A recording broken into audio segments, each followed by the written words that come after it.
Hello മക്കളെ. Okay മിസ്സേ, അതായത് എപ്പോഴും കുട്ടികൾക്ക് ഒരു ധാരണയുണ്ട്, നമ്മുടെ ഈ ഓണപരീക്ഷ എന്ന് പറയുമ്പോൾ സ്കൂൾ തുറന്നിട്ടല്ലേ ഉള്ളൂ, കുറച്ച് മാസങ്ങളല്ലേ ആയിട്ടുള്ളൂ, കുറച്ചല്ലേ പഠിക്കാനുള്ളൂ, ഈസി ക്വസ്റ്റ്യൻ പേപ്പർ ആയിരിക്കുന്ന ഒരു തെറ്റിദ്ധാരണ എപ്പോഴും ഉണ്ടായിരിക്കും. കാരണം ഈ പറഞ്ഞ പോലെ തന്നെ പഠിക്കാൻ കുറച്ചേ ഉണ്ടായിരുന്നുള്ളൂ, അതുകൊണ്ട് തന്നെ ഇത്രയൊക്കെ മാക്സിമം ചോദിക്കാൻ പറ്റുള്ളൂ എന്നുള്ളൊരു തോന്നൽ നമ്മുടെ ഇടയിൽ എപ്പോഴും ഉണ്ടായിരിക്കും. അപ്പൊ അതിനെ തിരുത്തി എഴുതിക്കൊണ്ട് കഴിഞ്ഞ പ്രാവശ്യത്തെ നമ്മുടെ ഓണപരീക്ഷയുടെ ചോദ്യ പേപ്പർ വന്നിട്ടുണ്ട്, പ്രത്യേകിച്ച് ബയോളജിയിൽ. ഇപ്പൊ ബയോളജി എടുത്തു പറയാൻ കാരണം ബയോളജി എപ്പോഴും ഈസിയാണ്, തലേ ദിവസം ഇരുന്ന് പഠിച്ചു പോയി എക്സാം എഴുതിയാൽ ഫുൾ മാർക്ക് കിട്ടുന്ന ഒരു ധാരണയുണ്ട് അല്ലെ. അപ്പം അത് നടക്കില്ല. കാരണം ഇപ്പൊ നമ്മള് ഡിസ്കസ് ചെയ്യാൻ പോകുന്നത് നമ്മുടെ കഴിഞ്ഞ വർഷത്തെ ഓണപരീക്ഷയുടെ +2 ബയോളജി ക്വസ്റ്റ്യൻ പേപ്പർ ആണ്. ഇതിലെ ചോദ്യങ്ങൾ കണ്ടാൽ തന്നെ നിങ്ങൾക്ക് മനസ്സിലാകും അത്രയ്ക്ക് അങ്ങോട്ട് ഈസി അല്ല. അതായത് നമ്മളിങ്ങനെ എപ്പോഴും ചോദിക്കുന്ന ഒരു പാറ്റേൺ ഫോളോ ചെയ്തിട്ടുള്ള ഒരു ക്വസ്റ്റ്യൻ പേപ്പർ ആയിരുന്നില്ല. അപ്പൊ അതുകൊണ്ട് തന്നെ വളരെ വളരെ വളരെ എന്താ പറയാ, നിങ്ങൾ ഏത് ഭാഗത്തുനിന്നും ക്വസ്റ്റ്യൻ വരും എന്നുള്ളൊരു എക്സ്പെക്ടേഷനോട് കൂടി വേണം ഇത്തവണ നിങ്ങൾ പരീക്ഷയ്ക്ക് പോകാനായിട്ട്. നിങ്ങൾക്ക് ഈ ഒരു ക്വസ്റ്റ്യൻ പേപ്പർ അനാലിസിസ് കഴിയുമ്പോൾ തന്നെ ഏറെക്കുറെ നിങ്ങൾക്ക് മനസ്സിലാവും ഇത് ഇങ്ങനെയൊക്കെ ചോദിക്കാം അല്ലേ. ഈ ഒരു പാറ്റേൺ തന്നെ ഈ പ്രാവശ്യത്തെ +2 ഓണപരീക്ഷയുടെ ക്വസ്റ്റ്യൻ പേപ്പറിൽ വരാൻ ചാൻസ് ഉണ്ട്, ബയോളജി വരാൻ ചാൻസ് ഉണ്ട് അല്ലെ, ടഫ് ആവാനുള്ള ചാൻസ് ഉണ്ട്. സോ നിങ്ങൾ ഈ ഒരു പാറ്റേൺ അറിഞ്ഞിരിക്കുക. അപ്പൊ നമുക്ക് എന്ത് ചെയ്യാം, ക്വസ്റ്റ്യൻ പേപ്പറിലേക്ക് പോകാം. പാർട്ട് എ ബോട്ടണി ആണ്, 30 മാർക്കിനാണ് ക്വസ്റ്റ്യൻസ് ഉണ്ടായിരിക്കും. അപ്പൊ നമുക്ക് ജസ്റ്റ് ആ ക്വസ്റ്റ്യൻസിലൂടെ കടന്നു പോവാം. Okay, first question, observe the relationship between the first pair and fill in the blanks. സ്ഥിരമായിട്ട് ഒരു 1 മാർക്കിന് ചോദിക്കുന്ന ക്വസ്റ്റ്യൻ ആണ് ഇങ്ങനെ വേർഡ് പെയർ റിലേഷൻ എന്ന് പറയുന്നത്. പെരിസ്പോം റെമനൻസ് ഓഫ് ന്യൂസെല്ലസ് ആണെന്നുണ്ടെങ്കിൽ ഫ്രൂട്ട് വാളിനെ നമ്മൾ എന്ത് പറയും എന്നാണ് ചോദിച്ചിരിക്കുന്നത്. ഫ്രൂട്ട് വാൾ നമുക്കറിയാം പെരികാർപ്പ് ആണ് അല്ലെ, പെരികാർപ്പ്. പാർത്തിനോകാർപ്പിയാണ് formation of fruit without fertilisation അല്ലെ. ഫെർട്ടിലൈസേഷൻ നടക്കാതെ ഫ്രൂട്ട് ഫോം ചെയ്യുന്നതിനെ നമ്മൾ പാർത്തിനോകാർപ്പി എന്ന് പറയുമെങ്കിൽ എന്തായിരിക്കും എന്ന് പറയുമ്പോൾ അവിടെ എന്താണ്, അവിടെ സീഡ് ആണ് ഫോം ചെയ്യുന്നത്. Formation of seed without fertilization നടക്കാതെ സീഡ് ഫോർമേഷൻ നടക്കുന്നു. ഓക്കെ, അടുത്ത ചോദ്യം. The enzyme used to join DNA segments is very easy. ഇത് വളരെ ഈസി ആയിട്ടുള്ളതാണ്. ഏതാണ് നമ്മുടെ DNA ലിഗേസ് അല്ലെ. ഗ്ലൂ ആയിട്ട് നമ്മൾ പറയുന്നു DNA ലിഗേസ്, മോളിക്കുലർ ഗ്ലൂ ആയിട്ട് നമ്മൾ പറയുന്ന എൻസൈം ആണ് DNA ലിഗേസ് എന്ന് പറയുന്നത്. 10ാം ക്ലാസ്സിൽ തന്നെ ഇവർ പഠിക്കുന്ന കാര്യമാണത്.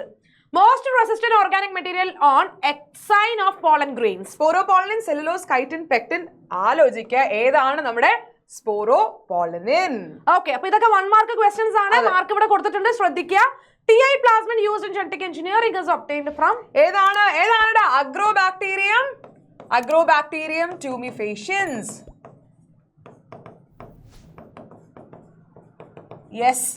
അപ്പൊ ഇതിൽ വേറൊരു കാര്യം കൂടി, ചിലപ്പോൾ നമ്മുടെ ടെക്സ്റ്റ് ബുക്കിൽ നിങ്ങൾക്ക് ഇനി ഒരു ക്വസ്റ്റ്യൻ വരുന്ന സമയത്ത് മനസ്സിലാവും, ടെക്സ്റ്റ് ബുക്കിൽ നമ്മൾ തീരെ ശ്രദ്ധിക്കാത്ത ഭാഗത്തുനിന്ന് പോലും 1 മാർക്കിനുള്ള ക്വസ്റ്റ്യൻസ് വരും. ചിലപ്പോൾ നമ്മൾ ഇതത്ര ഇമ്പോർട്ടൻ്റ് അല്ല എന്ന് പറഞ്ഞ് വിടുന്ന ഓരോ സെന്റൻസും നിങ്ങൾ കൃത്യമായിട്ട് നോക്കണം. അത് നിങ്ങൾക്ക് ഒരു ക്വസ്റ്റ്യൻ വരുമ്പോൾ കൃത്യമായിട്ട് മനസ്സിലാവും.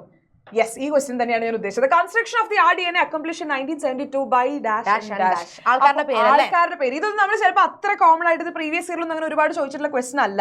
പെട്ടെന്ന് നമ്മൾ ടെക്സ്റ്റ് ബുക്കിൽ ഇങ്ങനെ വായിക്കുമ്പോൾ ലെഫ്റ്റ് സൈഡിൽ താഴെ ഇങ്ങനെ എഴുതിയിട്ടുണ്ട്. നമ്മൾ അങ്ങനെ ആരോ ഇത് ചെയ്തു എന്നുള്ളത് നമ്മൾ വിചാരിക്കില്ല, പക്ഷെ അതിൽ നിന്ന് 1 മാർക്കിന് ക്വസ്റ്റ്യൻ ചോദിച്ചിട്ടുണ്ട്. അപ്പൊ ആരാണ് ആദ്യത്തെ നമ്മുടെ ഈ പറയുന്ന RDNA എന്ന് പറയുന്നത് അക്കംപ്ലിഷ് ചെയ്ത് ആദ്യമായിട്ട് ആരായിരുന്നു? Stanley Cohen and Herbert Boer.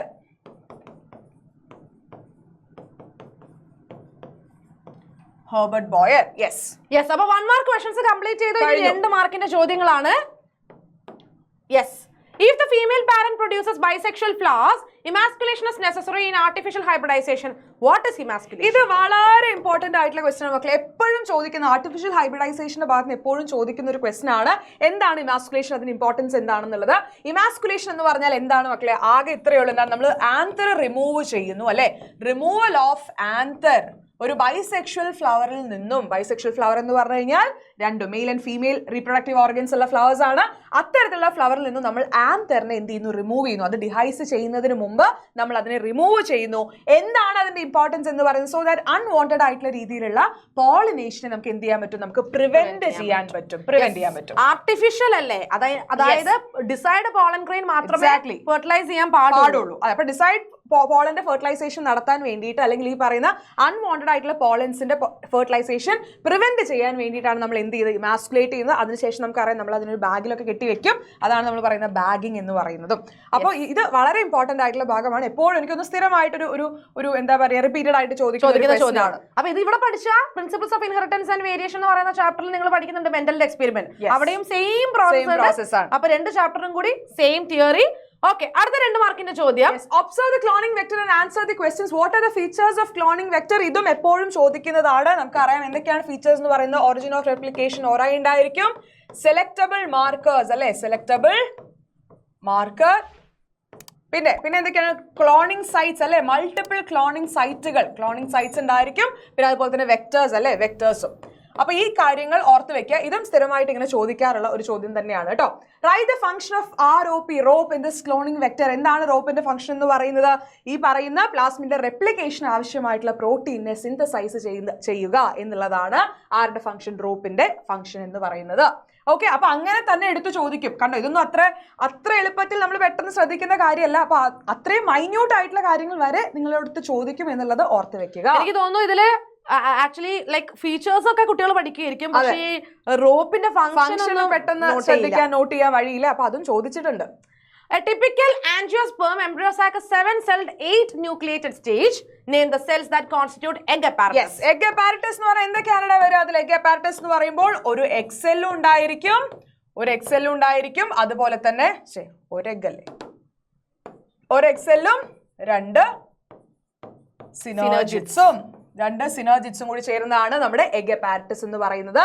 Name the diploid cell present in embryo sac. ഏതാണ് ഡിപ്ലോയിഡ് ആയിട്ടുള്ള സെൽ എന്ന് പറയുന്നത്? നമ്മുടെ സെൻട്രൽ സെൽ അല്ലേ. സെൻട്രൽ സെല്ലിലാണ് നമ്മുടെ എന്തുള്ളത്?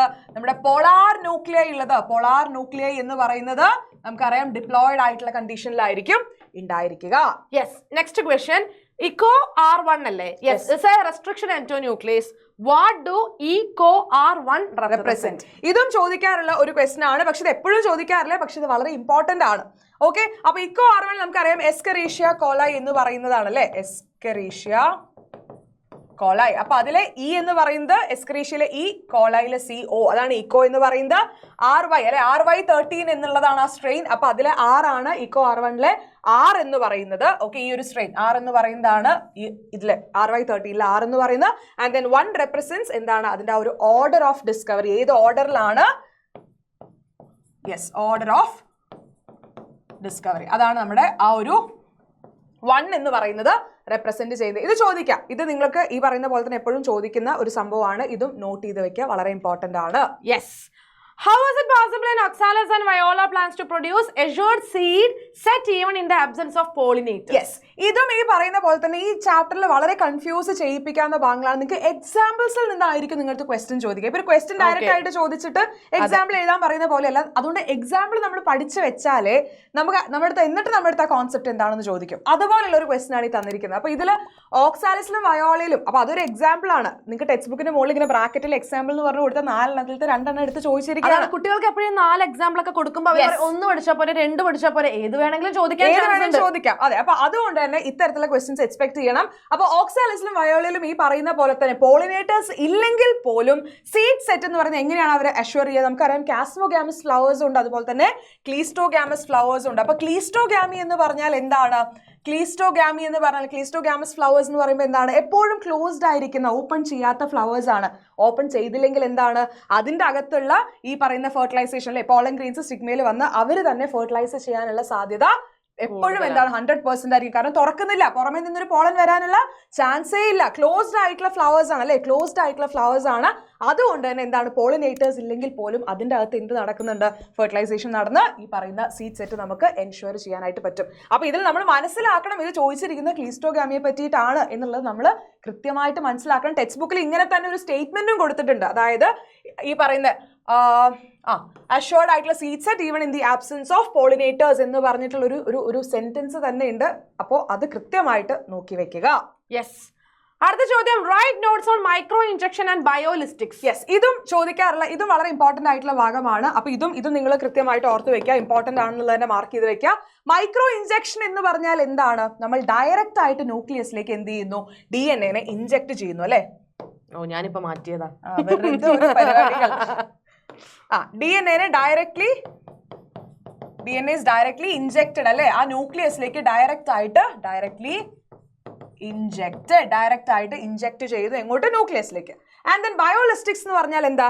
ഹൈ വെലോസിറ്റി പാർട്ടിക്കിൾസ് ആയിട്ടുള്ള ഗോൾഡോ അല്ലെങ്കിൽ ടങ്സ്റ്റന്റെയോ മുകളിൽ നമ്മൾ എന്ത് ചെയ്യുന്നു? DNA DNA വെച്ച് കോട്ട് ചെയ്യും. DNA കോട്ട് ചെയ്തിട്ട് നമ്മൾ എന്ത് ചെയ്യുന്നു, ബൊമ്പാർഡ് ചെയ്യും. നമ്മൾ ആ സെല്ലിനെ ഇതിനെ ബൊമ്പാർഡ്, നമ്മൾ ബോംബ് എറിയുന്ന പോലെ ആ സെല്ലിനെ എന്ത് ചെയ്യും, നമ്മൾ ബൊമ്പാർഡ് ചെയ്യും. അപ്പൊ ഹൈ വെലോസിറ്റി പാർട്ടിക്കിൾസ് ആയിട്ടുള്ള ടങ്സ്റ്റന്റെയോ അല്ലെങ്കിൽ ഈ പറയുന്ന ഗോൾഡ് അല്ലെ, ഗോൾഡോ ടങ്സ്റ്റൺ, നമ്മൾ ഗോൾഡോ ടങ്സ്റ്റണിൽ നമ്മൾ എന്ത് ചെയ്യുന്നു, നമ്മൾ അതിനെ DNA കോട്ട് ചെയ്യുന്നു. DNA കോട്ടഡ് ആയിട്ടുള്ള പാർട്ടിക്കിൾസ് അല്ലെ, DNA കോട്ടഡ് ആയിട്ടുള്ള പാർട്ടിക്കിൾസ് വെച്ച് സെല്ലിനെ നമ്മൾ ബൊമ്പാർഡ് ചെയ്യുന്നു. അതാണ് ബയോളിസ്റ്റിക്സ്. അല്ലെങ്കിൽ ഇതിന് മറ്റൊരു പേരും കൂടി പറയുമല്ലോ, എന്താണത്, ജീൻ ഗൺ അല്ലെ, ജീൻ ഗൺ എന്നും അതിനെ പറയാറുണ്ട്. യെസ്, 2 മാർക്കിന്റെ ചോദ്യം തന്നെയാണ്. Different stages of development in A dicot embryo given below, arrange them in the correct sequential order. വളരെ എളുപ്പത്തിൽ 2 മാർക്ക് സ്കോർ ചെയ്യാൻ പറ്റുന്ന ഒരു ക്വസ്റ്റൻ അല്ലേ. അപ്പൊ ഇത് ഈ പറയുന്ന പോലെ ഓരോ എളുപ്പത്തിൽ സ്കോർ ചെയ്യാൻ പറ്റുന്ന പോലെ തന്നെ ഓർഡർ തെറ്റി കഴിഞ്ഞാൽ പെട്ടെന്ന് മാർക്ക് മാർക്കും. അപ്പൊ ഈ പറയാൻ നമുക്കറിയാം, ഏറ്റവും ആദ്യം പ്രോ എംബ്രിയോ ഉണ്ടാവും, പ്രോ എംബ്രിയോയിൽ നിന്നും എന്താണ്, ഗ്ലോബുലാർ എംബ്രിയോ ഉണ്ടാവും, അതിൽ നിന്നും ഹാർട്ട് ഷേപ്ഡ് എംബ്രിയോ ഉണ്ടാവും, ആൻഡ് ദെൻ ഫൈനലി മെച്യൂർ ആയിട്ടുള്ള എംബ്രിയോ. ഇത്രേ ഉള്ളൂ. തന്നിരിക്കുന്ന സാധനത്തിന് കൃത്യമായിട്ട് എടുത്തെഴുതിയ 2 മാർക്ക് സുഖമായിട്ട്. പക്ഷെ എന്നാലും എനിക്ക് തോന്നുന്നു കഴിഞ്ഞ വർഷമൊക്കെ കുട്ടികളെ ഈ ക്വസ്റ്റ്യൻ വരെ തെറ്റിച്ചിട്ടുണ്ട്, അങ്ങോട്ട് മാറ്റി എഴുതിയിട്ട് തെറ്റിച്ചിട്ടുണ്ട്. അങ്ങനെ വരാൻ പാടില്ല. ഇത് വലിയൊരു കിട്ടലാണ്. ഇത്തരത്തിലുള്ള ക്വസ്റ്റ്യൻ 2 മാർക്കിന് 1 മാർക്കിന് ചോദിക്കുകയാണെങ്കിൽ ശരി, പക്ഷെ 2 മാർക്കിന് ഒരു സാധനം തന്നിരിക്കുന്ന സാധനം എടുത്തെഴുതിയാൽ മതി, ഒന്ന് ആലോചിക്കാൻ കൂടി വേണ്ട. അപ്പൊ അങ്ങനെയുള്ള ഒരു സാധനം 2 മാർക്കിന് ചോദിക്കുന്നതിന് ഗുണമുണ്ട് ദോഷമുണ്ട്. മാർക്ക് പോകാനും എളുപ്പമാണ്, കിട്ടാനും എളുപ്പമാണ്. Okay, ഇനി 2 മാർക്കിന്റെ ക്വസ്റ്റ്യൻ ആണ്. Observe the nucleotide sequence given below, name this kind of nucleotide sequence, define the sequence. എന്താണ് ഇത്തരത്തിലുള്ള സീക്വൻസ്? മലയാളം. അതെ, നമ്മൾ പറയുന്ന മലയാളം അങ്ങോട്ടും ഇങ്ങോട്ടും വായിച്ചാൽ ഒരേപോലെയുള്ള ഇത്തരത്തിലുള്ള സീക്വൻസിനാണ് നമ്മൾ എന്ത് പറയാ? യെസ്, പാലിൻഡ്രോമിക് സീക്വൻസ് അല്ലേ, പാലിൻഡ്രോമിക് സീക്വൻസ് അല്ലേ, ഓർമ്മയുണ്ട്. മിസ്സല്ലെങ്കിലും അപ്പൊ പാലിൻഡ്രോമിക് സീക്വൻസ് എന്നാണ് ഇത്തരത്തിലുള്ള സീക്വൻസിനെ പറയാ. എന്താണ് ഈ സീക്വൻസ് എന്ന് പറഞ്ഞു കഴിഞ്ഞാൽ, നമ്മുടെ ഓറിയന്റേഷൻ ഓഫ് റീഡിംഗ് നമ്മൾ കറക്റ്റ് ആയിട്ട് വെച്ച് കഴിഞ്ഞാൽ 2 സ്ട്രാൻഡിൽ ഇവിടുന്ന് അങ്ങോട്ടും അവിടുന്ന് ഇങ്ങോട്ടും വായിക്കുന്നത് ഒരേപോലെയാണെങ്കിൽ, ഒരേ സീക്വൻസുകളാണെന്നുണ്ടെങ്കിൽ എന്താണ്, അത്തരത്തിലുള്ള സീക്വൻസുകളാണ് നമ്മൾ എന്ത് പറയാ, പാലിൻഡ്രോമിക് സീക്വൻസ്. അത് നമ്മൾ വേണമെങ്കിൽ നിങ്ങൾക്ക് അതിന്റെ കൂടെ മറ്റേ എക്സാമ്പിൾ കൊടുക്കാം. മലയാളം എന്നുള്ള എക്സാമ്പിൾ വേണമെങ്കിൽ ഒന്ന് ഞങ്ങൾക്ക് അറിയാവുന്ന ടീച്ചേഴ്സിനെ കാണിക്കാൻ നിങ്ങൾക്ക് എക്സാമ്പിൾ വെച്ചിട്ട് മലയാളം എന്ന് പറയുന്നത് അങ്ങോട്ടും മലയാളം എന്ന് വായിക്കും, ഇങ്ങോട്ടും മലയാളം എന്ന് വായിക്കും. Okay. അടുത്ത question, give reason. Groundnut seeds and castor seeds are dicot seeds, but groundnut seeds are exalbuminous and castor seeds are albuminous. Yes, അപ്പൊ ഇതിൽ നിങ്ങളെടുത്ത് ശരിക്കും പറഞ്ഞാൽ ചെക്ക് ചെയ്യുന്നത് നിങ്ങൾക്ക് എക്സ് ആൽബുമിനസ് എന്താണ്, ആൽബുമിനസ് എന്താണെന്ന് അറിയോ എന്നുള്ളതാണ് നോക്കുന്നത്. അപ്പോൾ എക്സ് ആൽബുമിനസ് എന്ന് പറഞ്ഞാൽ നമുക്കറിയാം എന്താണ് എക്സ് ആൽബുമിനസ് എന്ന് പറയുമ്പോൾ എന്തായിരിക്കാം മിസ്സേ? എക്സ് ആൽബുമിനസ് എന്ന് പറയുമ്പോൾ അതായത് എൻഡോസ്പെർം കംപ്ലീറ്റ് ആയിട്ട് യൂട്ടിലൈസ് ചെയ്തിട്ടുണ്ടാവും. യെസ്, മിസ് ബുദ്ധിമതിയാണ്. നിങ്ങൾ വിചാരിക്കും ഞാൻ മിസ്സിന് ആദ്യം ആൻസർ പറഞ്ഞു കൊടുത്തിട്ട്, സത്യം പറഞ്ഞാൽ അത് ഞാൻ പറഞ്ഞു കൊടുത്തിട്ട് ഓക്കെ. അതായത് എക്സ് ആൽബുമിനസ് എന്ന് പറഞ്ഞു കഴിഞ്ഞാൽ ഈ പറയുന്ന പോലെ എൻഡോസ്പെർം കംപ്ലീറ്റ്ലി യൂസ് ചെയ്തിട്ടുണ്ടെങ്കിൽ അത്തരത്തിലുള്ള സീഡുകളാണ് എന്ത്, എക്സ് ആൽബുമിനസ് എന്ന് പറയുന്നത്. ഇനി ആൽബുമിനസ് സീഡ്സ് ആണെന്നുണ്ടെങ്കിൽ അതിൽ നമുക്ക് എന്ത് കാണാൻ പറ്റും മിസ്? ഞാൻ പഠിച്ചു പറയാം. എൻഡോസ്പെർം കംപ്ലീറ്റ് ആയിട്ട് യൂസ് ചെയ്യാത്തത് കൊണ്ട് തന്നെ അതിന്റെ റെമനൻസ് കാണാൻ പറ്റും. Very good. അത്തരത്തിലുള്ളതിനെയാണ് നമ്മൾ എന്ത് പറയുക, ആൽബുമിനസ് സീഡ്സ് എന്ന് പറയുന്നത്. Yes, next question, self incompatibility discourage self pollination. നമ്മുടെ ഇൻബ്രീഡിംഗ് പ്രിവെന്റ് ചെയ്യുന്ന ഒരു മെത്തേഡ് ആണ് എന്ത്, സെൽഫ് ഇൻകമ്പാറ്റബിലിറ്റി എന്ന് പറയുന്നത്. അപ്പൊ അത് എങ്ങനെയാണ് സെൽഫ് പോളിനേഷൻ ഡിസ്കറേജ് ചെയ്യുന്നത്? സെൽഫ് ഇൻകമ്പാറ്റബിലിറ്റി എന്ന് പറഞ്ഞാൽ എന്താണ്? ഒരു ജനറ്റിക് മെക്കാനിസം ആണ് അല്ലെ. ഇതെന്താണ്? ഒരു ജനറ്റിക് മെക്കാനിസം ആണ്. Genetic mechanism. ഈ ജനറ്റിക് മെക്കാനിസം വഴി എന്താണ്, ഈ പറയുന്ന സെയിം ഫ്ലവറിൽ നിന്നോ അല്ലെങ്കിൽ ഒരേ പ്ലാന്റിലുള്ള മറ്റു ഫ്ലവേഴ്സിൽ നിന്നോ ഉള്ള പോളൻ എന്താവുന്നു, ഇൻകമ്പാറ്റബിൾ ആവുന്നു. അതായത് അത് ഓവ്യൂളുമായിട്ട് ഫെർട്ടിലൈസ് ചെയ്യുന്നതിനെ എന്ത് ചെയ്യുന്നു, ഇൻഹിബിറ്റ് ചെയ്യുന്നു. ഒന്നെങ്കിൽ പോളൻ ട്യൂബിന്റെ ഗ്രോത്ത് ഇൻഹിബിറ്റ് ചെയ്തിട്ടോ അല്ലെങ്കിൽ പോളൻ ജെർമിനേഷൻ ഇൻഹിബിറ്റ് ചെയ്തുകൊണ്ടോ എന്ത് ചെയ്യുന്നു, ഒരേ ഫ്ലവറിൽ നിന്നോ അല്ലെങ്കിൽ ഒരേ പ്ലാന്റിലുള്ള മറ്റ് ഫ്ലവേഴ്സിൽ നിന്നോ ഉള്ള പോളനെ എന്ത് ചെയ്യുന്നില്ല, ഓവ്യൂളുകൾ സ്വീകരിക്കുന്നില്ല, അല്ലെങ്കിൽ ഓവ്യൂളുമായിട്ട് അത്തരത്തിലുള്ള പോളൻസ് ഫെർട്ടിലൈസ് ചെയ്യാതിരിക്കുന്നു. അതൊരു ജനറ്റിക് മെക്കാനിസം ആണ് എന്നുള്ളതും കൂടി എഴുതുക.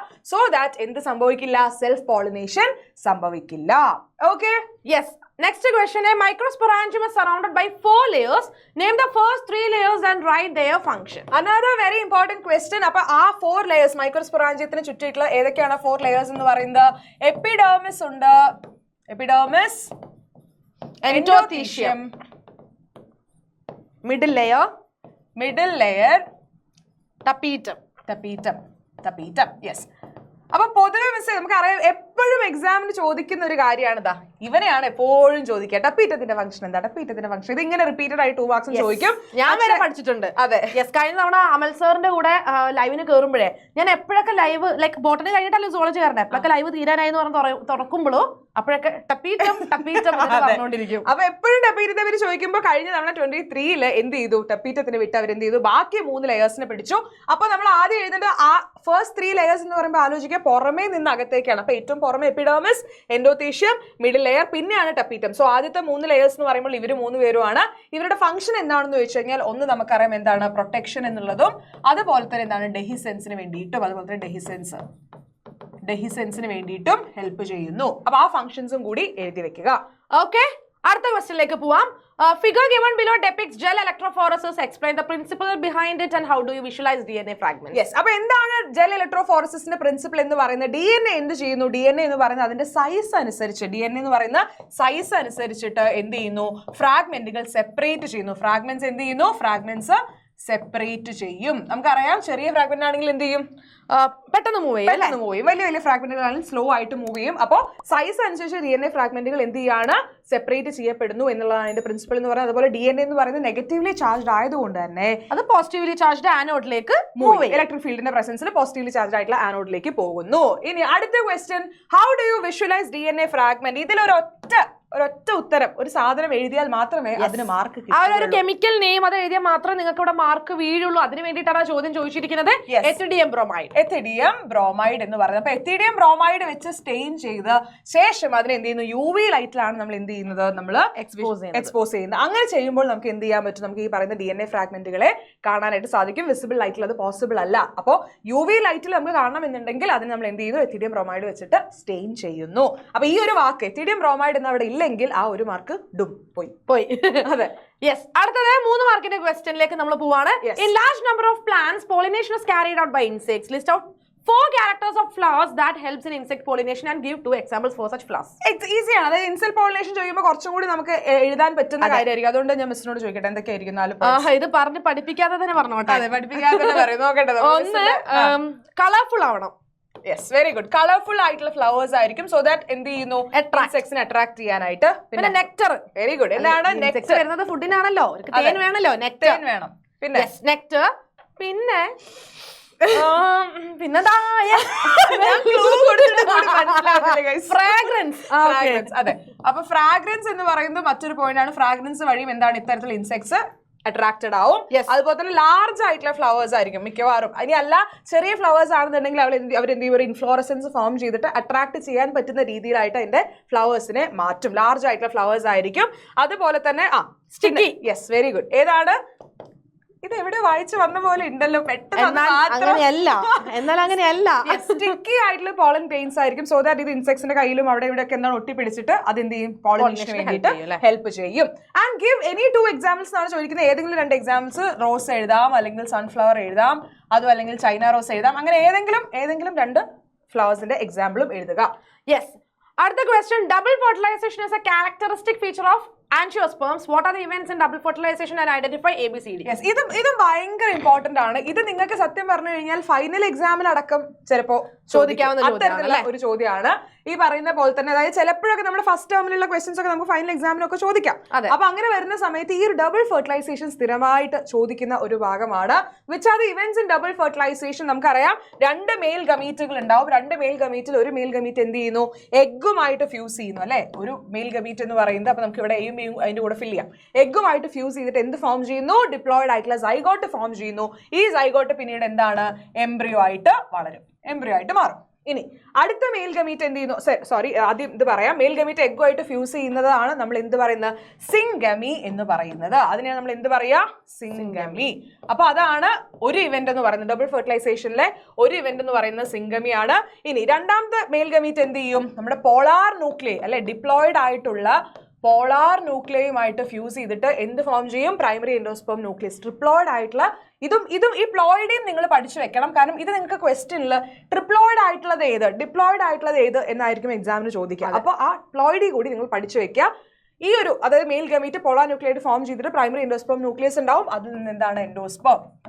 അല്ലെ, എൻഡോസ്പേം ഡെവലപ്പ് ചെയ്യുന്നു.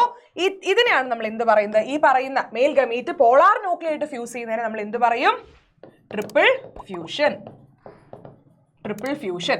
അപ്പോൾ സിൻഗാമിയും ട്രിപ്പിൾ ഫ്യൂഷനും കൂടി ചേർന്നതാണ്, ഇത് രണ്ടും കൂടി ചേർന്നതാണ് എന്ത്? Double fertilization. Double fertilization. Okay okay, അപ്പൊ 3 മാർക്ക് നമുക്ക് കിട്ടിയിട്ടുണ്ട്. The cell which is capable of taking up alien DNA is called a competent host. How can we make a host cell competent to receive a foreign gene or DNA? അപ്പൊ അതിന് 4 steps ആണ്. ആദ്യത്തെ എന്ന് പറയുന്നത് divalent ആയിട്ടുള്ള ഒരു cation അല്ലെ, ഒരു ഡൈവാലന്റ് ആയിട്ടുള്ള ഇപ്പൊ ഒരു സേ നമ്മുടെ കാൽഷ്യം പോലുള്ള കാറ്റയോൺസുമായിട്ട് നമ്മൾ എന്ത് ചെയ്യുന്നു? അതുമായിട്ട് ട്രീറ്റ് ചെയ്യുന്നു. ഡൈവാലന്റ് ആയിട്ടുള്ള കാറ്റയോൺസുമായിട്ട് ട്രീറ്റ് ചെയ്യുന്നു. അതിനുശേഷം നമ്മൾ എന്ത് ചെയ്യുന്നു? അതിനെ ഐസിൽ ഇൻക്യുബേറ്റിംഗ് ഓൺ ഐസിൽ നമ്മൾ എന്ത് ചെയ്യുന്നു? അതിനെ ഇൻക്യുബേറ്റ് ചെയ്യുന്നു. ഇൻക്യുബേറ്റിംഗ് ഓൺ ഐസ്. അതിനുശേഷം എന്ത് ചെയ്യുന്നു? പെട്ടെന്ന് നമ്മൾ അതിനൊരു ഹീറ്റ് ഷോക്ക് കൊടുക്കുന്നു അല്ലെ, ഒരു ഹീറ്റ് ഷോക്ക്. പെട്ടെന്ന് അതിന് നമുക്ക് ആ ഒരു ചൂട് കൊടുക്കുന്നു. പെട്ടെന്ന് തന്നെ, അതായത് തണുപ്പിൽ നിന്ന് നമ്മൾ നേരെ എടുത്ത് ഒരു ഹീറ്റ് ഷോക്ക് കൊടുത്ത് ഏകദേശം ഒരു 42 ഡിഗ്രി സെൽഷ്യസ്, അത് ആ ഒരു ടെമ്പറേച്ചർ നമ്മളൊരു ഹീറ്റ് ഷോക്ക് കൊടുക്കുന്നു. വീണ്ടും നമ്മൾ അതിനെ എന്ത് ചെയ്യുന്നു? ഐസിൽ തന്നെ വീണ്ടും അതിനെ പ്ലേസ് ചെയ്യുന്നു. ഇതാണ് അതിന്റെ 4 സ്റ്റെപ്സ് എന്ന് പറയുന്നത്. അങ്ങനെയാണ് നമുക്ക് എന്ത് ചെയ്യാൻ പറ്റുക? ഈ പറയുന്നത് എങ്ങനെയാണ് അതിനെ കോമ്പറ്റന്റ് ആക്കാൻ പറ്റുക എന്ന് ചോദിച്ചാൽ ഈ 4 കാര്യങ്ങൾ എഴുതുക. Why should host cell be made competent എന്ന് ചോദിച്ചു കഴിഞ്ഞാൽ എന്താണ്? സോ ദാറ്റ് അവരതിനെ അകത്തേക്ക് അല്ലെ, നമ്മൾ അതിനെ ഫോഴ്സ് ചെയ്യുകയാണ്. ആ ഒരു എന്താ പറയുക, റീകോംബിനന്റ് DNA എടുക്കാൻ വേണ്ടിയിട്ട് നമ്മൾ അവരെ ഫോഴ്സ് ചെയ്യുകയാണ്. ഓക്കെ, യെസ്, ക്ലിയർ ആണല്ലോ? ക്ലിയർ ആണല്ലോ. അപ്പൊ ഫോറിൻ ജീനിനെ എടുക്കാൻ വേണ്ടിയിട്ടാണ് നമ്മൾ അതിനെ എന്ത് ചെയ്യുന്നത്? ഫോഴ്സ് ചെയ്യാൻ വേണ്ടിയിട്ടാണ് ഇത്തരത്തിൽ അതിനെ കോമ്പറ്റന്റ് ആക്കുന്നത്. യെസ്, അപ്പൊ എനിക്ക് തോന്നുന്നു നമ്മൾ ഇത്രയും ക്വസ്റ്റ്യൻസ് അടിപൊളിയായിട്ട് എഴുതിയാൽ തന്നെ ശരിക്കും വളരെ ഷോർട്ട് ആയിട്ടൊരു ആൻസർ എഴുതുന്നത്. ഒന്നും എഴുതാനില്ല അല്ലെ, എന്നാൽ പാർട്സും ആണ് അധികം ചോദിച്ചിരിക്കുന്നത്. അപ്പം ഇങ്ങനെ എഴുതിയാൽ തന്നെ നിങ്ങൾക്ക് എന്തായാലും ബോട്ടണിയിൽ 30 മാർക്ക് സുഖമായിട്ട് കിട്ടും.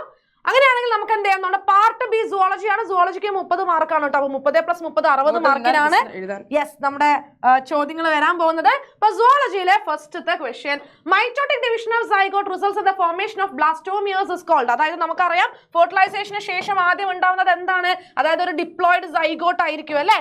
യെസ്, ഒരു ഡിപ്ലോയിഡ് സൈഗോട്ട് ആയിരിക്കും ഉണ്ടാവുന്നത്. ഓക്കെ, ഈ സൈഗോട്ട് എന്ത് ചെയ്യും? അതായത് ഡിവൈഡ് ചെയ്യും. മൈറ്റോട്ടിക് ഡിവിഷൻ ആണ് ഇവിടെ നടക്കുന്നത് കേട്ടോ. അങ്ങനെ 2, 4, 8, 16, 32 സെൽസ് സ്റ്റേജ് ആയിട്ട് ഇത് മാറുന്നുണ്ട്. അപ്പൊ എന്താ സംഭവിക്കുന്നത്? ഈ ഒരു ഡിവിഷൻ കാരണമാണ് ഇവിടെ സെൽസ് കൂടി വരുന്നത് അല്ലേ. ആ ഒരു ഡെവലപ്മെന്റ് എംബ്രിയോന് നടക്കുന്നത് ഈ ഒരു മൈറ്റോട്ടിക് ഡിവിഷൻ കാരണമാണ്. ആ ഒരു മൈറ്റോട്ടിക് ഡിവിഷനെ നമ്മൾ വിളിക്കുന്ന പേരെന്താണടാ? That is called as cleavage. അതിനെ വിളിക്കുന്ന പേരാണ് ക്ലീവേജ്. ആൻഡ് എന്താ ബ്ലാസ്റ്റോമിയേഴ്സ് എന്ന് അറിയോ? ഈ ഉണ്ടാവുന്ന സെൽസ് ഇല്ലേ, ഇങ്ങനെ ഉണ്ടാവുന്ന സെൽസ് ഇല്ലേ, ആ സെൽസിനെ വിളിക്കുന്ന പേരെന്താണ്? ബ്ലാസ്റ്റോമിയേഴ്സ് എന്നാണ് കേട്ടോ. അടുത്ത ചോദ്യം, yes, select a female heterogametic animal from the following. ഇതിൽ ഏതാണ് ഫീമെയിൽ ഹെട്രോഗാമീറ്റിക് അനിമൽ എന്നാണ് ചോദ്യം. അതായത് നമുക്കറിയാം ഇപ്പൊ ഡ്രോസോഫില ആണെങ്കിൽ ഡ്രോസോഫിലയുടെ ഫീമെയിൽ ക്യാരി ചെയ്യുന്നത് XX സെക്സ് ക്രോമസോംസ് ആണ്. ഹോമോഗാമീറ്റി ആണ്, ഹെട്രോഗാമീറ്റി അല്ല കേട്ടോ. ഹ്യൂമൻ ബീങ്സ് ആണെങ്കിൽ XX ക്രോമസോം ആണ് ഫീമെയിൽ ക്യാരി ചെയ്യുന്നത്, ഹോമോഗാമീറ്റി ആണ്. ഗ്രാസ് ഹോമർ ആണെങ്കിലും എന്താണ്? XX ആണ്. സോ ഇവിടെ ആൻസർ ബേർഡ്സ് ആണ്. ബേർഡ്സിന്റെ ഫീമെയിൽ ക്യാരി ചെയ്യുന്നത് ZW ക്രോമസോം ആണ്. അതായത് ഫീമെയിൽ ഹെട്രോഗാമീറ്റി കാണിക്കുന്നത് ആരാണ്? ബേർഡ്സ് ആണ്. Okay, yes, human female possesses 44 + XX chromosome number. The chromosome number of secondary oocyte is. അതായത് സെക്കൻഡറി oocyteന്റെ ക്രോമസോം നമ്പർ ആണ് ചോദിച്ചിരിക്കുന്നത് അല്ലേ. നമുക്കറിയാം പ്രൈമറി oocyte ഉണ്ട്. ഈ പ്രൈമറി oocyteന് എന്ത് സംഭവിക്കും? ഫസ്റ്റ് മിയോസിസ് സംഭവിക്കും. മിയോസിസ് എന്ന് പറഞ്ഞാൽ എന്താ? റിഡക്ഷൻ ഡിവിഷൻ അല്ലേ. അപ്പൊ ഫസ്റ്റ് മിയോസിസ് സംഭവിക്കും. പ്രൈമറി oocyte എന്ന് പറയുന്നത് ഡിപ്ലോയിഡ് ആണ്. അപ്പം മിയോസിസ് നടന്നു കഴിഞ്ഞാൽ ഉണ്ടാവുന്ന സെൽസ് എന്തായിരിക്കും? ഹാപ്ലോയിഡ് ആയിരിക്കും. ഓക്കെ, അങ്ങനെ നമുക്ക് സെക്കൻഡറി oocyte കിട്ടി. യെസ്, സെക്കൻഡറി oocyteും അതേപോലെ തന്നെ ഫസ്റ്റ് പോളാർ ബോഡിയും കിട്ടി കേട്ടോ. ഓക്കെ, ഫസ്റ്റ് പോളാർ ബോഡിയും കിട്ടി. അപ്പൊ മക്കളെ നോക്കിക്കേ, പ്രൈമറി oocyte എന്ന് പറയുന്നത് 44 + XX കണ്ടീഷൻ ആണ്. അങ്ങനെയാണെങ്കിൽ സെക്കൻഡറി oocyte ഹാപ്ലോയിഡ് അല്ലേ? 22 + X. Polar ബോഡിയോ 22 + X. ഇങ്ങനെയാണ് വരുന്നത്. So the right answer is option B 22 + X. അടുത്ത ചോദ്യം, find out the odd one from the following, write the reason. Yes, ഇത് ഈസി ക്വസ്റ്റ്യൻ ആണ്. എല്ലാം IUD ആണ്. ഈസി എന്ന് പറയാൻ കാരണം ശരിക്കും കുട്ടികൾക്ക് ഇതിന്റെ ആൻസർ അറിയാം, പക്ഷേ തെറ്റിക്കാനും ചാൻസ് ഉണ്ട്. അതായത് എല്ലാം IUDs ആ, ഇൻട്രാ യൂട്രൈൻ ഡിവൈസസ് ആണ് എല്ലാം. ഓക്കെ, അതില് കോപ്പർ T, കോപ്പർ 7, മൾട്ടിലോഡ് 375 എന്നൊക്കെ പറയുന്നത് എന്താണ്? കോപ്പർ റിലീസിങ് IUD ആണ്. പക്ഷേ ഇതിൽ ഒരാള് അല്ലെ LNG-20 എന്ന് പറയുന്നത് എന്താണ്? അതൊരു ഹോർമോൺ റിലീസിങ് IUD ആണ്. Okay, hormone releasing IUD. അപ്പൊ IUDs 3 ടൈപ്പ് ഉണ്ടല്ലോ, hormone releasing, copper releasing and also known medicated. അതിന്റെ എക്സാമ്പിൾസ് അടക്കം പഠിച്ചു വെച്ചോളൂ. അപ്പൊ ഇതിൽ ഇങ്ങനത്തെ ക്വസ്റ്റ്യൻ വരുമ്പോൾ നിങ്ങൾ പ്രത്യേകം ശ്രദ്ധിക്കുക. നമ്മൾ എന്ത് ചെയ്യും, നമ്മൾ ഓഡ് വൺ മാത്രം സെലക്ട് ചെയ്ത് വെക്കും, റീസൺ എഴുതാൻ വിട്ടുപോരും. അല്ലെങ്കിൽ അര മാർക്കേ കിട്ടുള്ളൂ. അപ്പൊ അത് റീസൺ എഴുതാൻ നിങ്ങൾ ഒരിക്കലും വിട്ടുപോകരുത് കേട്ടോ. Yes, expand the terms ZIFT, GIFT ഇതൊക്കെ നമ്മൾ പഠിക്കുന്നത് എവിടെയാണ്? ART, അസിസ്റ്റഡ് റീപ്രൊഡക്റ്റീവ് ടെക്നോളജീസിലാണ് നമ്മൾ പഠിക്കുന്നത്. ഓക്കെ, അപ്പൊ സിഫ്റ്റ് എന്ന് പറഞ്ഞാൽ എന്താ? ഫുൾ ഫോം മാത്രം എഴുതിയാൽ മതി. Zygote intra fallopian transfer. Zygote intra fallopian transfer ആണ് സിഫ്റ്റ്. ആൻഡ് ജിഫ്റ്റ് എന്ന് പറയുന്നത് എന്താണ്? That is gamete intra fallopian transfer. ഓ, ഇവിടെ വൈ എഴുതിയത് അല്ലേ? ഞാൻ വിചാരിച്ചത് ടി ആണെന്ന്. ആണല്ലേ? Gamete intra fallopian transfer. Okay, രണ്ടും ART, അസിസ്റ്റഡ് റീപ്രൊഡക്റ്റീവ് ടെക്നോളജീസിൽ വരുന്നതാണ്. ഇപ്പൊ ARTന്റെ ഫുൾ ഫോം കൂടെ ചോദിക്കാൻ ചാൻസ് ഉണ്ട്. The family of Queen Victoria Musoish. The family of Queen Victoria shows a number of hemophilic descendants as she was the carrier of the disease. Name the pattern of inheritance of this royal disease. Yes, അതായത് haemophilia എന്ന് പറയുന്ന ഒരു disease അല്ലെ, നമുക്ക് bleeders disease എന്ന് വിളിക്കാം, അതേപോലെ royal disease എന്നൊക്കെ നമുക്ക് വിളിക്കാം. എന്താ ഈ ഒരു ജനറ്റിക് ഡിസോർഡറിന്റെ പ്രത്യേകത? ഒരു ചെറിയ മുറിവ് ഉണ്ടായാൽ പോലും ധാരാളം രക്തം നഷ്ടപ്പെടുന്ന ഒരു അവസ്ഥയാണ് ഈ ഹീമോഫീലിയ എന്ന് പറയുന്ന രോഗത്തിന് ഉണ്ടാവുക അല്ലെ. അപ്പൊ നമ്മളോട് ചോദിച്ചത്, കുട്ടികൾ എന്താ ചെയ്യുന്നറിയോ? ഇവിടെ ഹീമോഫിലിക് ഡിസെൻഡൻസ് എന്ന് കണ്ടു, പക്ഷേ ഹീമോഫീലിയ എന്ന് പറയുന്ന രോഗത്തിനെ കുറിച്ചാണോ എന്ന് വിചാരിച്ചിട്ട് ഹീമോഫീലിയ എന്ന് ആൻസർ എഴുതി വെക്കും. ചോദിച്ചിരിക്കുന്നത് name the pattern of inheritance of this royal disease എന്നാണ്. ഓക്കെ, ഇത് എന്ത് തരം ഡിസീസ് ആണ്? നെയിം ദ റോയൽ ഡിസീസ് എന്നുള്ള രീതിയിൽ നമ്മൾ ചിലപ്പോൾ വായിക്കും. യെസ്, ഇതൊരു എക്സ് ലിങ്ക്ഡ് റെസസീവ് ഡിസോർഡർ ആണ് കേട്ടോ. എക്സ് ലിങ്ക്ഡ് റെസസീവ് ഡിസോർഡർ ആണ്. ഓക്കെ, അതാണ് നിങ്ങളിവിടെ 1 മാർക്കിന് എഴുതേണ്ടത്. Yes. In pea plant, the gene for yellow seed color is dominant over green and round seed shape is dominant over green and round seed shape is dominant over wrinkled. Write the 4 types of gametes formed in a heterozygous pea plant with yellow and round seeds. അതായത് മക്കളെ, നമ്മൾ dihybrid cross, പൊതുവേ dihybrid cross മുഴുവനും ചെയ്യാൻ വരാറില്ല.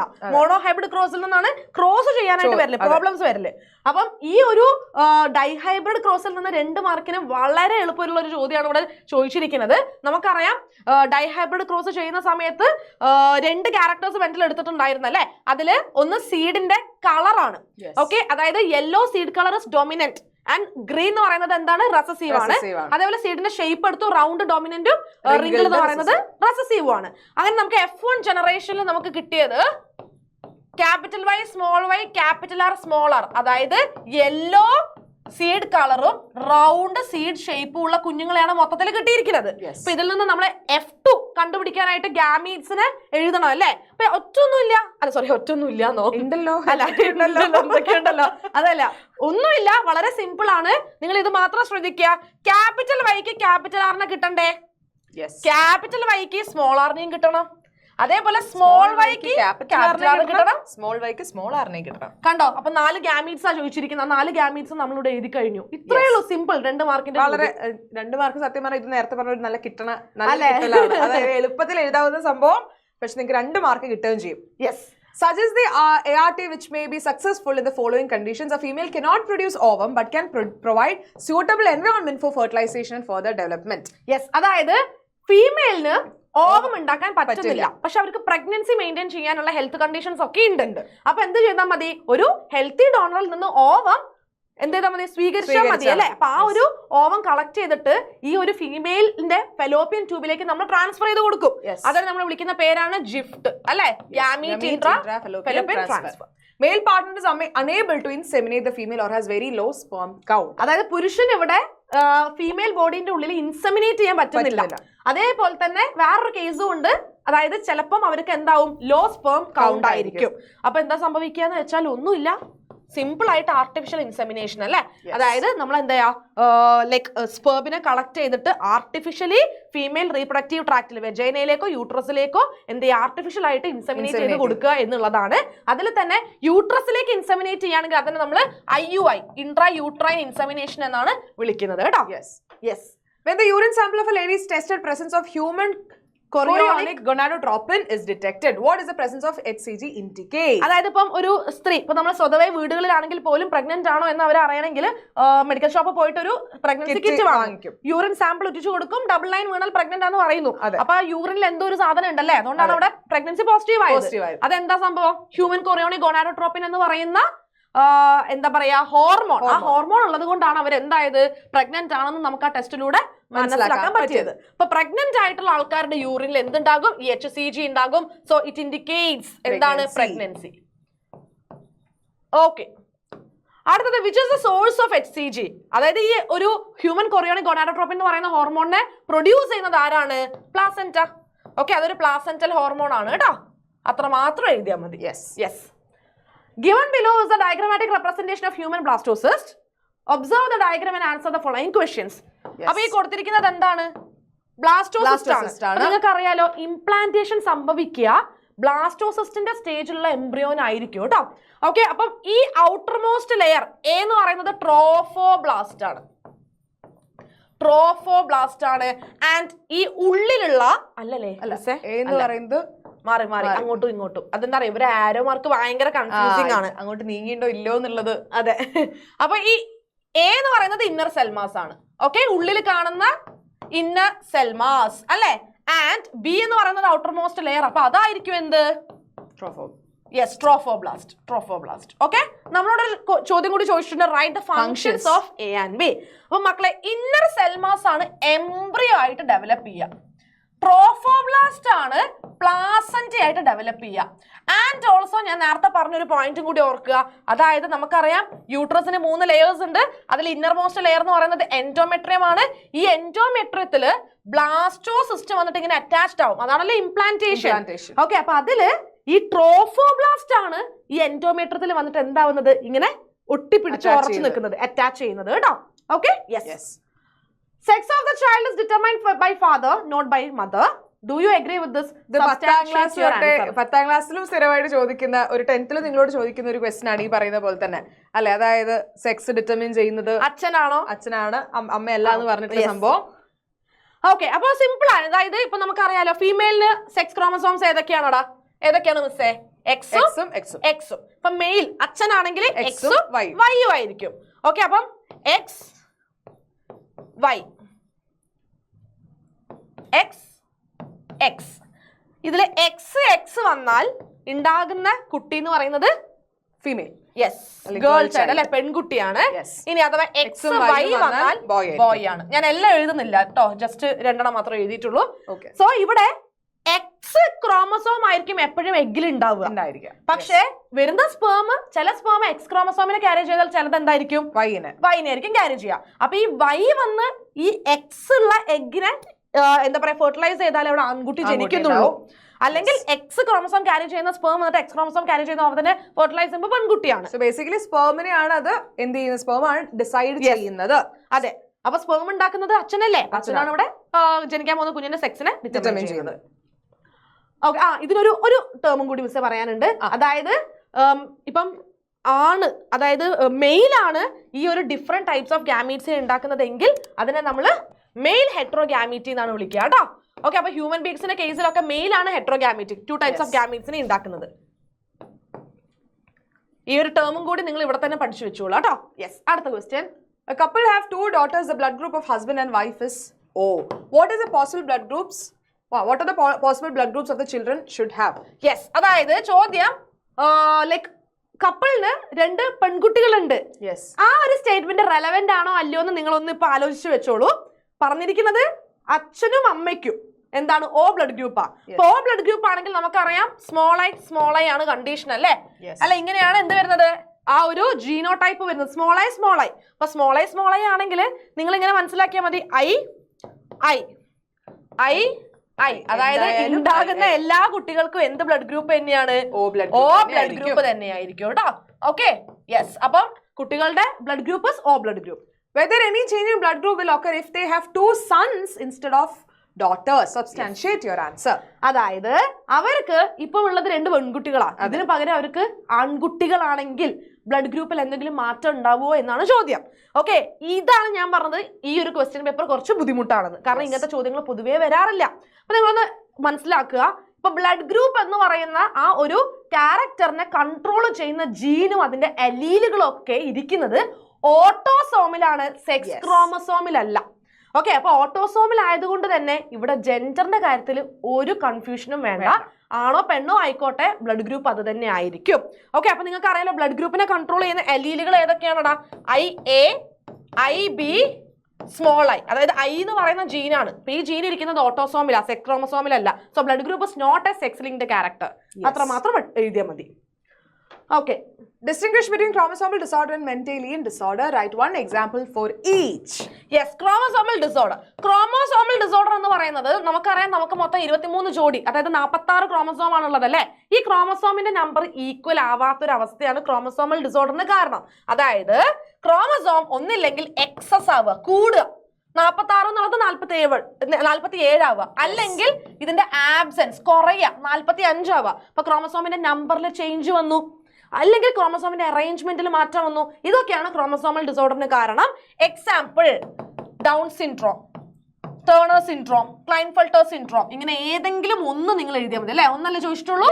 ഏതെങ്കിലും one example ആണ്. ഇനി അടുത്തത് മെന്റേലിയൻ ഡിസോർഡർ. അപ്പൊ ഈ മെന്റേലിയൻ സ്പെല്ലിങ്ങിന് മെന്റേലിയൻ, ഇവിടെ സ്പെല്ലിംഗ് ഇവിടെ മെന്റേലിയൻ. അപ്പൊ മെന്റേലിയൻ ഡിസോർഡർ എന്ന് പറയുമ്പോൾ സിംഗിൾ ജീൻ മ്യൂട്ടേഷൻ, അതായത് ഒരൊറ്റ ജീനിൽ മ്യൂട്ടേഷൻ സംഭവിക്കുമ്പോൾ വരുന്ന ഡിസോർഡർ ആണ് എന്തെന്ന് പറയുന്നത്? മെന്റേലിയൻ ഡിസോർഡർ കേട്ടോ. സിംഗിൾ ജീൻ മ്യൂട്ടേഷൻ കാരണം ഉണ്ടാകുന്നത്. നമുക്കറിയാം ജീൻസ് നമ്മളെ ബോഡിയിൽ പ്രോട്ടീൻസിനെ ഉണ്ടാക്കും, പ്രോട്ടീൻസ് ആണ് ശരീരത്തിലെ പല ഫംഗ്ഷൻസിനും കാരണം. അപ്പൊ ആ ഒരു ജീന് മ്യൂട്ടേറ്റഡ് ആയാൽ പ്രോട്ടീൻ ഉണ്ടാവില്ല, ഫംഗ്ഷൻ അവിടെ നടക്കില്ല. ഓക്കെ, അതാണ് മെന്റേലിയൻ ഡിസോർഡേഴ്സ്. എക്സാമ്പിൾ നിങ്ങൾക്ക് ഏത് വേണമെങ്കിലും എഴുതാം. ഇപ്പൊ സിക്കിൾ സെൽ അനീമിയ അല്ലെങ്കിൽ ഹീമോഫീലിയ, ഇതെല്ലാം എന്താണ്? മെന്റേലിയൻ ഡിസോർഡേഴ്സ് ആണ്. Okay, yes. അടുത്ത ചോദ്യം. Sterilization and IUDs are effective birth control measures, but lactational amenorrhea may not be so effective. How the sterilization procedure of males differ from that of females in preventing pregnancy? Yes, അപ്പോൾ sterilisation method എന്ന് പറയുന്നത് എന്ത് തന്നെയാണ്? Surgical method ആണ് sterilisation. Sterilisation method എന്ന് പറയുന്നത് is also called as surgical method. Okay, അതായത് ഇപ്പൊ മെയിലിന്റെ കേസിൽ നമ്മൾ പറയുകയാണെങ്കിൽ മെയിലിന്റെ വാസ് ഡിഫറൻസ്, ഈ വാസ് ഡിഫറൻസിനെ നമ്മൾ സർജിക്കലി ഓപ്പറേറ്റ് ചെയ്യും. അതായത് കട്ട് ചെയ്തിട്ട് അവിടെ കെട്ടി വെക്കും, ടൈ ചെയ്ത് വെക്കും. അപ്പൊ വാസ് ഡിഫറൻസിനെയാണ് സർജിക്കലി ഓപ്പറേറ്റ് ചെയ്യുന്നത് മെയിലില്. അതുകൊണ്ട് നമുക്കതിനെ വാസക്ടമി എന്ന് വിളിക്കാം. ഇപ്പൊ ഫീമെയിലിന്റെ കേസ് ആണെങ്കിൽ ഫെലോപ്പിയൻ ട്യൂബിനാണ് സംഭവിക്കുന്നത്. യെസ്, ഇത് മിസ്സായിട്ട് പറഞ്ഞ കേട്ടോ, പഠിപ്പിച്ചല്ല ഗൈസ്, ഓർമ്മയുണ്ട്. ഓക്കെ, അതിനെ വിളിക്കുന്ന പേരെന്താണ്? ട്യൂബെക്ടമി എന്നാണ് കേട്ടോ. ഓക്കെ, യെസ്, അതല്ലേ ചോദിച്ചുള്ളൂ, ജസ്റ്റ് എങ്ങനെയാണ് ഡിഫർ ചെയ്യുന്നത് ആ പാർട്സിലുള്ള വ്യത്യാസം. Which part of the female reproductive organ is utilized for the IUD procedure? How this procedure prevents pregnancy? Yes, അതായത് ഇൻട്രായൂട്രൈൻ ഡിവൈസസ് പേരിൽ തന്നെ ഉണ്ട്. ഏത് ഫീമെയിൽ റീപ്രൊഡക്റ്റീവ് ഓർഗനിലാണ് നമ്മൾ ഈ ഡിവൈസസിനെ പ്ലേസ് ചെയ്യാന്ന്? ഇൻട്രായൂട്രൈൻ, അതായത് യൂട്രസിന്റെ ഉള്ളിൽ പ്ലേസ് ചെയ്യുന്ന ഡിവൈസസ്, അതിനെയാണ് ഇൻട്രായൂട്രൈൻ ഡിവൈസസ് എന്ന് പറയാം. എന്തിനു വേണ്ടിയിട്ടാണ്? പ്രഗ്നൻസി പ്രിവെന്റ് ചെയ്യാൻ വേണ്ടിയിട്ടല്ലേ. ഇപ്പൊ ഞാൻ നേരത്തെ ഓൾറെഡി പറഞ്ഞിരുന്നു, പല ടൈപ്പ് ഉണ്ട്. കോപ്പർ റിലീസിംഗ് ഉണ്ട്, കോപ്പർ T, കോപ്പർ 7, മൾട്ടിലോഡ് 375 ഒക്കെ കോപ്പർ റിലീസിംഗിൽ വരുന്നതാണ്. അതേപോലെ തന്നെ ലിപ്സ് ലൂപ്പ് എന്ന് പറയുന്നത് നോൺ മെഡിക്കേറ്റഡ് ആണ്. LNG-20, പ്രൊജസ്റ്റസോഡ് ഒക്കെ എന്താണ്? ഹോർമോൺ റിലീസിംഗ് IUDs ആണ്. ഇപ്പൊ ഈ IUDs പൊതുവേ എന്താണ്? ഒരു T ഷേപ്ഡ് ഡിവൈസ് ആയിരിക്കും. ഇപ്പൊ ഇത് യൂട്രസ് ആണെന്ന് വിചാരിക്കുക. ഇപ്പൊ ഇത് യൂട്രസ് ആണെങ്കിൽ യൂട്രസിന്റെ ഉള്ളിൽ നമ്മൾ ഇതാ ഈ T ഷേപ്ഡ് ഡിവൈസിനെ ഇങ്ങനെ പ്ലേസ് ചെയ്യും. ഇപ്പൊ കോപ്പർ Tന്റെ കാര്യം പറഞ്ഞുതരാം. ഓക്കെ, അപ്പൊ T ഷേപ്പ് അല്ലേ? അപ്പൊ ഇതിന്റെ ഈ വാലില്ലേ, ഇവിടെ നമുക്ക് എന്ത് കാണാം? കോപ്പർ വയർ കാണാം. അപ്പൊ ഇത് എന്തിനെ റിലീസ് ചെയ്യും? കോപ്പർ അയോൺസിനെ റിലീസ് ചെയ്യും. ഇപ്പൊ ഒരു സെക്ഷൽ ഇന്റർകോഴ്സിന്റെ സമയത്ത് ഇൻസെമിനേഷൻ സംഭവിച്ചു, അപ്പം ഓവത്തിന്റെ അടുത്തേക്ക് എത്താൻ സ്പേംസ് ഇങ്ങനെ ഓടി വരികയാണ് അല്ലെ, ഫെർട്ടിലൈസ് ചെയ്യാൻ വേണ്ടിയിട്ട്. പക്ഷെ ഈ കോപ്പർ അയോൺസ് എന്താ ചെയ്യാന്ന് വെച്ചാൽ ഈ സ്പേംസിന്റെ മോട്ടിലിറ്റി സപ്രസ് ചെയ്യും. ഓക്കെ, സ്പേംസിന്റെ എന്ത് സപ്രസ് ചെയ്യണം? മോട്ടിലിറ്റി അല്ലെ, മോട്ടിലിറ്റിനെ അങ്ങോട്ട് സപ്രസ് ചെയ്ത് കളയും. അതേപോലെ തന്നെ അതിന്റെ ഫെർട്ടിലൈസിങ് കപ്പാസിറ്റി, അതിനൊരു കഴിവേ ഉള്ളൂ ഫെർട്ടിലൈസ് ചെയ്യാന്നുള്ളത്, ആ കഴിവ് അങ്ങ് നശിപ്പിച്ചു കളയും. അപ്പൊ അതെ, ഫെർട്ടിലൈസിങ് കപ്പാസിറ്റിനെ അതങ്ങോട്ട് ഇല്ലാണ്ടാക്കും. അതേപോലെ ഫാഗോസൈറ്റോസിസ് വഴി ഈ സ്പേമിനെ വിഴുങ്ങി നശിപ്പിച്ചു കളയും. ഓക്കെ, ഫാഗോസൈറ്റോസിസ് എന്ന് പറയുന്ന ഒരു പ്രോസസ്സ് ഇവിടെ നടക്കുന്നുണ്ട്. ഇതൊക്കെ കോപ്പർ റിലീസിങ് IUDs പ്രധാനമായിട്ടും ചെയ്യുന്ന എന്താ പറയാ ലൈക്ക് മെഷേഴ്സ് ആണ് കേട്ടോ. ഇനി അതല്ല, നമ്മൾ ഹോർമോൺ റിലീസിങ് പറയുകയാണെങ്കിൽ സെർവിക്സിനെ സ്പേംസിന് ഹോസ്റ്റൈൽ ആക്കി കളയും. അതായത് സെർവിക്സിനോട് ലൈക്ക് ഈ ഹോർമോൺസ് പറഞ്ഞു വെക്കും, എന്താ? സ്പേം വരുവേ, കടത്തി വിടരുതേ, അവരെ ഉള്ളിലേക്ക് പ്രവേശിപ്പിക്കാനേ പാടില്ല. അപ്പൊ സെർവിക്സിനെ ഹോസ്റ്റൈൽ ആക്കുക എന്നുള്ളത് ഒരു പരിപാടിയാണ്. അതേപോലെ തന്നെ നമ്മളെ യൂട്രസിന് ഇംപ്ലാന്റേഷൻ നടക്കുന്നുണ്ടല്ലോ, അല്ല എൻഡോമെട്രിയത്തിൽ ഇംപ്ലാന്റേഷൻ നടക്കുന്നുണ്ടല്ലോ. അപ്പൊ എൻഡോമെട്രിയം ഇംപ്ലാന്റേഷൻ നടക്കാൻ പാടില്ല. അപ്പൊ ആ രീതിയിൽ ഇംപ്ലാന്റേഷന് സ്യൂട്ടബിൾ അല്ലാത്തൊരു കണ്ടീഷൻ യൂട്രസിൽ ഉണ്ടാക്കും. Yes. Why the lactational amenorrhea is not so effective? Lactational amenorrhea is not so effective. അപ്പം എല്ലാവർക്കും ഒരു ധാരണയുണ്ട്, 6 മാസം എല്ലാ സ്ത്രീകളിലും നിർബന്ധമായിട്ടും ഫീഡിംഗ് ടൈം ആയതുകൊണ്ട് തന്നെ മെൻസ്ട്രൽ സൈക്കിൾ നടക്കില്ല. പക്ഷെ അതൊരു തെറ്റിദ്ധാരണയാണ്. ചില ആൾക്കാർക്ക് ഒരു ദിവസം കൊണ്ട് മെൻസ്ട്രൽ സൈക്കിൾ സ്റ്റാർട്ട് ചെയ്യും, ചിലർക്ക് 1 വീക്ക്, 1 മന്ത്, 3 മന്ത് അങ്ങനെയൊക്കെ സ്റ്റാർട്ട് ചെയ്യുന്നുണ്ട്. അപ്പൊ അത് അത്ര വലിയ എഫക്റ്റീവ് ആയിട്ടുള്ള ഒരു കോൺട്രാസെപ്റ്റീവ് മെത്തേഡ് അല്ല. കാരണം ഇറ്റ് വേരീസ് വിത്തിൻ ഇൻഡിവിജ്വൽസ്. അല്ലെങ്കിൽ ഫീമെയിലിൽ തന്നെ അതിന് എന്താണ് ലൈക്ക് മാറ്റങ്ങളുണ്ട്. അതേപോലെ തന്നെ ഫെയിലിയർ കൂടുതലാണ്, ചാൻസ് ഓഫ് ഫെയിലിയർ കൂടുതലാണ്. ഓക്കെ, 3 മാർക്കിന്റെ അടുത്ത ചോദ്യം. Complete the flow chart showing spermatogenesis ആണ് ഇവിടെ കാണിച്ചിരിക്കുന്നത് അല്ലെ. അപ്പൊ എയും ബിയും എന്താണ് ചോദ്യം നോക്കിക്കേ. പ്രൈമറി സ്പെർമാറ്റോസൈറ്റ് എന്തിൽ നിന്നാണ് ഉണ്ടാവുന്നത്? സ്പെർമാറ്റോഗോണിയ. സ്പെർമാറ്റോഗോണിയക്ക് മൈറ്റോസിസ് സംഭവിക്കുമ്പോഴാണ് പ്രൈമറി സ്പെർമാറ്റോസൈറ്റ് ഉണ്ടാവുന്നത്. അതിന് ഫസ്റ്റ് മിയോസിസ് സംഭവിച്ചപ്പോൾ സെക്കൻഡറി സ്പെർമാറ്റോസൈറ്റ് ഉണ്ടായി. സെക്കൻഡ് മിയോസിസ് സംഭവിക്കുമ്പോഴാണ് സെക്കൻഡറി സ്പെർമാറ്റോസൈറ്റ് എന്തായിട്ട് മാറുന്നത്? സ്പെർമാറ്റിഡ്സ് അല്ലല്ലോ, യെസ് സ്പെർമാറ്റിഡ്സ് ആണല്ലോ. സ്പെർമാറ്റിഡ്സ് ആയിട്ട് മാറുന്നത്. സ്പെർമാറ്റിഡ്സ് പിന്നെ സ്പെർമാറ്റോസോവ അല്ലെങ്കിൽ സ്പെർമായി മാറും. അപ്പൊ ഇവിടെ ഒരു പ്രോസസ് ഉണ്ട് കേട്ടോ. സ്പെർമാറ്റിഡ് സ്പെർമാറ്റോസോവ ആയിട്ട് മാറുന്നത് സ്പെർമിയോജെനസിസ് വഴിയാണ്. സ്പെർമിയോജെനസിസ് എന്ന് പറയുന്ന പ്രോസസ് വഴിയാണ്. ഓക്കെ, അപ്പൊ ഇവിടെ നമ്മൾ എല്ലാം കംപ്ലീറ്റ് ചെയ്തു, ഫിൽ ചെയ്തു. What is the chromosome number of primary spermatocyte? Chromosome number of primary spermatocyte. First meiosis നടക്കുന്നതിന്റെ മുന്നെയാണ് പ്രൈമറി സ്പെർമാറ്റോസൈറ്റ് ഉണ്ടായത്. സോ ഡിപ്ലോയിഡ് ആയിരിക്കും. സ്പെർമാറ്റോഗോണിയ ഡിപ്ലോയിഡ് അല്ലേ, അതിന് മൈറ്റോസിസ് അല്ലേ നടക്കുന്നത്, ഇക്വേഷണൽ ഡിവിഷൻ, ക്രോമസോം നമ്പർ മാറുന്നില്ല. അപ്പൊ primary spermatocyte 2N. Secondary spermatocyte പക്ഷെ എന്താ? N ആണ്. സ്പെർമാറ്റിഡും സ്പെർമും ഒക്കെ എന്ത് തന്നെയാണ്? ഹാപ്ലോയിഡ് ആണ്. What is the significance of reduction division in spermatocyte? ഇവിടെ ചോദിച്ചത് സ്പെർമാറ്റോസൈറ്റിന്റെ കാര്യമാണ്. അതായത് എന്തുകൊണ്ട് ഇവിടെ റിഡക്ഷൻ ഡിവിഷൻ നടക്കുന്നത്?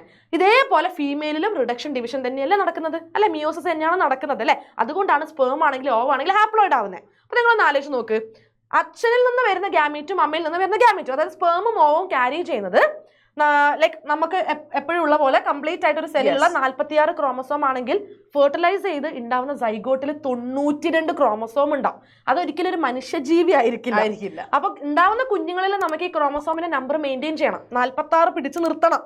അപ്പൊ അവിടെ മിയോസിസ് നടന്നാലേ ഗാമീറ്റ്സ് ഹാപ്ലോയിഡ് ആവും. എന്നിട്ട് ആ ഗാമീറ്റ്സ് തമ്മിൽ ഫ്യൂസ് ചെയ്യുമ്പോൾ കുട്ടി ഡിപ്ലോയിഡ് ആവും. ഓക്കെ, അതാണ് ആൻസർ.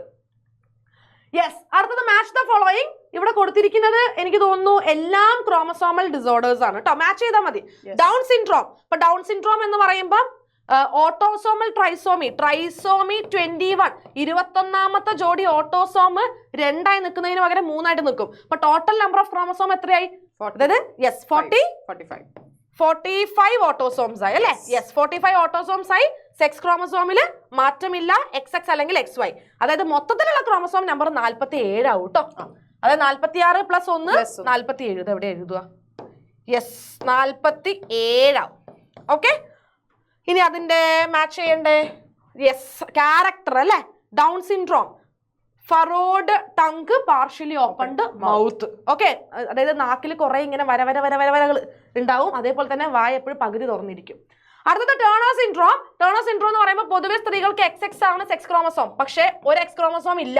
അപ്പൊ വെറും X മാത്രം കണ്ടീഷൻ. അപ്പൊ മൊത്തത്തിൽ നിന്ന് ഒരു ക്രോമസോം കുറഞ്ഞു. അപ്പൊ മൊത്തത്തിൽ 45 ക്രോമസോംസേ ഉണ്ടാവുള്ളൂ. അതിൽ 44 ഓട്ടോസോംസ് കറക്റ്റ് ഉണ്ടാവും, ഒരു സെക്സ് ക്രോമസോം ഇല്ല. XO കണ്ടീഷൻ നേരെ മാച്ച് ചെയ്യുക. റുഡിമെന്ററി ഓവറി, ഓവം ഉണ്ടാവുന്നില്ല. ഓവറി എന്ന് പറയുന്നത് ഇങ്ങനെ ശോഷിച്ചിരിക്കും. അതേപോലെ തന്നെ സ്റ്റെറിലിറ്റി. ഓക്കെ, പ്രത്യുൽപാദന ശേഷി ഇല്ല. ക്ലൈൻഫെൽട്ടർ സിൻഡ്രോം എന്ന് പറയുന്നത് എന്താണ്? പൊതുവേ പുരുഷന്മാരിൽ XY കണ്ടീഷന് പകരം XXY കണ്ടീഷൻ, ഒരു എക്സ്ട്രാ X ക്രോമസോം വന്നിരിക്കും അല്ലെ. ഓട്ടോസോംസിന് മാറ്റമില്ല, 44 ഓട്ടോസോംസ് തന്നെയാണ്. പക്ഷെ XXY കണ്ടീഷൻ മൊത്തം 47 ക്രോമസോം ഉണ്ടാവും. ഗൈനക്കോമാസ്റ്റിയ എന്ന് പറഞ്ഞാൽ ബ്രസ്റ്റ് ഡെവലപ്പ് ചെയ്യും പുരുഷന്മാരിൽ. അതേപോലെ സ്റ്റെറൈലാണ്, പ്രത്യുൽപാദന ശേഷി ഇല്ല. Okay, അടുത്തത് polypeptide chains of 2 hemoglobin molecules are shown below. One of the chains shows an abnormality. വായിക്കണം. Observe the diagram and answer the following questions. Okay, അത് വായിക്കാനാണോ എന്നോട് സോറി, ഞാൻ അവിടെ എത്തുമ്പോ പെട്ടെന്ന് എന്റെ ശ്വാസം ഇങ്ങനെ ഓക്കെ. ഫസ്റ്റ് എന്ന് പറഞ്ഞാൽ which of the polypeptide chain is in hemoglobin is abnormal leading to a disease. Yes, അപ്പം ഇവിടെ ലൈക് നമ്മളെ ഹീമോഗ്ലോബിനിൽ മൊത്തം 4 പോളിപെപ്റ്റൈഡ് ചെയിനുകൾ ഉണ്ട് അല്ലെ. 4 2 ആൽഫ ചെയിനും 2 ബീറ്റ ചെയിനും. ഈ കൊടുത്തിരിക്കുന്നത് 2 ബീറ്റാ ഗ്ലോബിൻ ചെയിൻ തന്നെയാണ്. പക്ഷേ ഫസ്റ്റത്തതില് 6ാമത്തെ പൊസിഷനിൽ വരുന്ന അമിനോ ആസിഡ് വാലിൻ ആണ്. ശരിക്കും നോർമൽ ഹീമോഗ്ലോബിൻ ആണെങ്കിൽ ബീറ്റാ ഗ്ലോബിൻ ചെയിനിന്റെ 6th പൊസിഷനിൽ ഗ്ലൂട്ടാമിക് ആസിഡ് ആണ് വരിക. സോ ഇതിൽ normal beta globin chain of haemoglobin is B. എന്ന് പറയുന്നത് എന്താ? എബ്നോർമൽ ബീറ്റാ ഗ്ലോബിൻ ചെയിൻ ആണ്. 6ാം സ്ഥാനത്ത് ഗ്ലൂട്ടാമിക് ആസിഡിന് പകരം അവിടെ വാലിൻ വന്നു. What is the reason for this abnormality എന്നുള്ളതാണ് നെക്സ്റ്റ് ക്വസ്റ്റ്യൻ. യെസ്, അപ്പൊ റീസൺ എന്താണെന്നാ ചോദ്യം.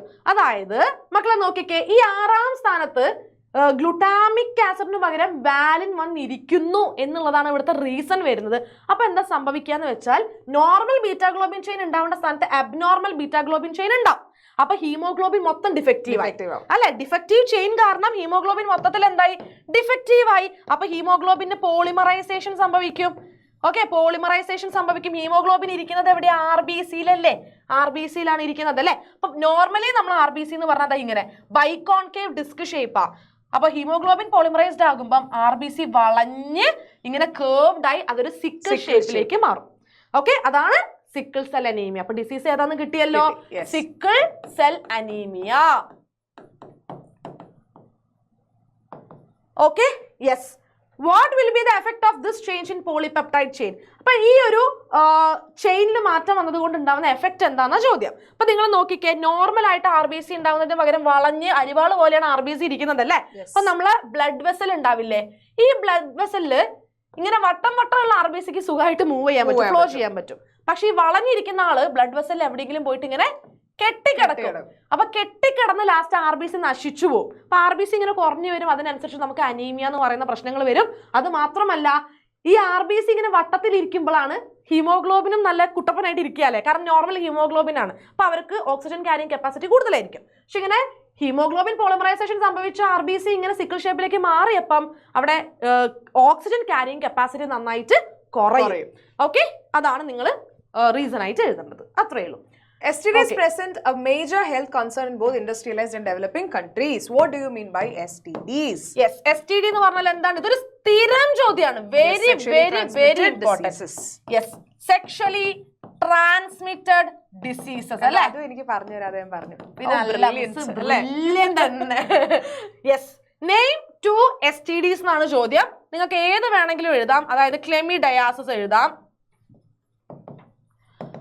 എയ്ഡ്സ് എഴുതാം, പിന്നെ ജനൈറ്റൽ വാർഡ്സ്, ജനൈറ്റൽ ഹെർപ്പസ് അല്ലെ, അങ്ങനെ ഏതെങ്കിലും എഴുതാം. ഗൊണോറിയ എഴുതാം. അങ്ങനെ കുറെ ഉണ്ട്. ഹെപ്പറ്റൈറ്റിസ് ബി, ഇതൊക്കെ നിങ്ങൾക്ക് എഴുതാൻ പറ്റും. Suggest 2 preventive measures. ഒന്നാമത്തത് എപ്പോഴും എന്ത് യൂസ് ചെയ്യാ? കോണ്ടംസ് യൂസ് ചെയ്യാം. എവിടെ?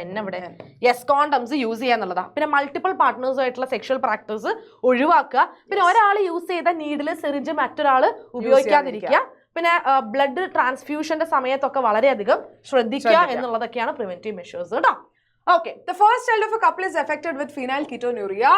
During the second pregnancy, they visited a genetic counselor and he prepared a pedigree chart for their family. What is pedigree analysis? Very important question. എന്താണ് pedigree analysis? ചോദിക്കുന്ന ഒരു സംഭവമാണ് ഈ pedigree analysis. പക്ഷെ അതിൽ എന്താന്ന് വെച്ചാൽ എപ്പോഴും എങ്ങനെയാ ചോദിക്കാന്ന് വെച്ചാൽ സിമ്പിൾ തരും. ആ സിമ്പിൾ ഇവർ എന്താന്ന് എഴുതിയാൽ മതി. എന്താണ് pedigree analysis എന്നും ചോദിച്ചു. ഇവരോട് സിമ്പിൾ ഏതാണ് ഡ്രോ ചെയ്യാനാണ് പറഞ്ഞിരിക്കുന്നത് കേട്ടോ. അപ്പൊ എന്താ പെഡിഗ്രി അനാലിസിസ് എന്ന് പറഞ്ഞാല്, ഒരു ഫാമിലി ഹിസ്റ്ററിനെ നമ്മളിങ്ങനെ ഒരു ചാർട്ട് പോലെ സിമ്പിൾസ് യൂസ് ചെയ്തിട്ട് എന്ത് ചെയ്യാണ്? റെപ്രസെന്റ് ചെയ്യാണ്. അതാണ് നമ്മൾ പെഡിഗ്രി എന്ന് പറയാ. അപ്പൊ എന്താ ഇതിന്റെ ഗുണം എന്നറിയോ? അതായത് ഒരു ഫാമിലി ഹിസ്റ്ററി നമ്മൾ നോക്കിക്കഴിഞ്ഞാൽ ഓരോ ജനറേഷൻ മാറി ഏതൊക്കെ ട്രെയ്റ്റ്സ് ആർക്കൊക്കെ കിട്ടിയിട്ടുണ്ട്, ജനറേഷൻ മാറി ആർക്കൊക്കെ അത് വന്നിട്ടുണ്ട് എന്നും, അതേപോലെ തന്നെ ഇപ്പൊ ജനറ്റിക് ഡിസോർഡർ ആണെങ്കിൽ ഈ ഒരു സെവറൽ ജനറേഷനിലൂടെ അത് എങ്ങനെ പാസ് ചെയ്ത് വന്നു എന്നുള്ളതൊക്കെ നമുക്ക് ഈ ഒരു പെഡിഗ്രി വഴി നമുക്ക് പെട്ടെന്ന് തന്നെ മനസ്സിലാക്കാനായിട്ട് പറ്റും. അതാണ് പെഡിഗ്രി അനാലിസിസ് എന്ന് പറയുന്നത്. സിമ്പിൾ. എഫക്റ്റഡ് ഫീമെയിൽ വട്ടം അല്ലെ, ഫീമെയിൽ എന്താണ്? വട്ടം. ആ വട്ടം ഷെയ്ഡ് ചെയ്താൽ എഫക്റ്റഡ് ഫീമെയിൽ ആയി. സെക്സ് അൺസ്പെസിഫൈഡ്, അതിന്റെ ഇങ്ങനെ ഒരു ഡയമണ്ട് ഷേപ്പ് വരച്ചാൽ മതി. കോൺസാങ്ക്വിനസ് മേറ്റിംഗ് എന്ന് പറഞ്ഞാൽ മേറ്റിംഗ് ബിറ്റ്വീൻ റിലേറ്റീവ്സ് ആണ് കേട്ടോ. ഇപ്പൊ ഒരു പെട്ടി വരയ്ക്കുക, അച്ഛൻ വട്ടം വരയ്ക്കുക അമ്മ, നടുക്ക് ഒരു ലൈനിന് പകരം 2 ലൈൻ. കാരണം എന്താ, റിലേറ്റീവ്സ് തമ്മിലുള്ള മീറ്റിംഗ് ആണ് കേട്ടോ. അത്രയേ ഉള്ളൂ. Yes, next question. ഇതും വളരെ ഇമ്പോർട്ടന്റ് ക്വസ്റ്റ്യൻ ആണ്, എപ്പോഴും റിപ്പീറ്റ് ചെയ്ത് ചോദിക്കുന്ന ചോദ്യമാണ്. അപ്പൊ ഇവിടെ തന്നിരിക്കുന്നത് നമ്മുടെ മെൻസ്ട്രൽ സൈക്കിളിന്റെ ഗ്രാഫാണ്. അപ്പം LH-ന്റെയും FSH-ന്റെയും ലെവൽ ഇങ്ങനെ മാറിക്കൊണ്ടിരിക്കും പല സ്റ്റേജിൽ അല്ലേ. അപ്പൊ അതുമായിട്ട് ബേസ് ചെയ്ത ക്വസ്റ്റ്യൻ ആണ്. Name the source of LH and FSH.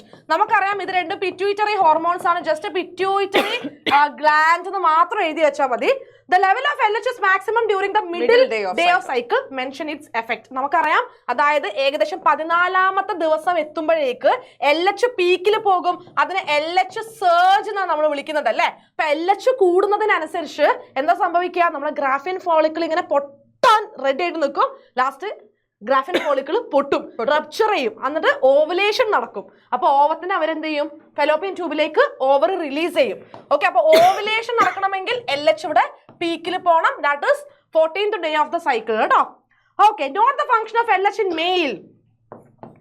LH Leydig സെൽസിനെ, അതായത് മെയിലില് സെമിനിഫറസ് ട്യൂബ്യൂളിന്റെ പുറമെ കാണുന്ന ലേഡിക് സെൽസിനെ സ്റ്റിമുലേറ്റ് ചെയ്യും. അപ്പോഴാണ് ലേഡിക് സെൽസ് എന്ത് ചെയ്യുക, മെയിൽ സെക്സ് ഹോർമോൺസ് ആയിട്ടുള്ള ആൻഡ്രോജൻസിനെ റിലീസ് ചെയ്യുക. ഓക്കെ, ആൻഡ്രോജൻസിനെ റിലീസ് ചെയ്യുക. അപ്പൊ ഈ ആൻഡ്രോജൻസ് എന്ന് പറയുന്നത് നമുക്കറിയാം, അതായത് സ്പെർമാറ്റോജെനസിന് ഹെൽപ്പ് ചെയ്യുന്നുണ്ട് അല്ലെ. ഓക്കെ, ആൻഡ്രോജൻസ് സ്പെർമാറ്റോജെനസിന് ഹെൽപ്പ് ചെയ്യും. Write a single term used to denote LH and FSH together, gonadotropins. അത്രേ ഉള്ളൂ. ഇവരെ നമ്മൾ together called as gonadotropins. Okay, yes, കുറച്ച് കൂടുതൽ എഴുതാനുണ്ടായിരുന്നു സുവോളജി.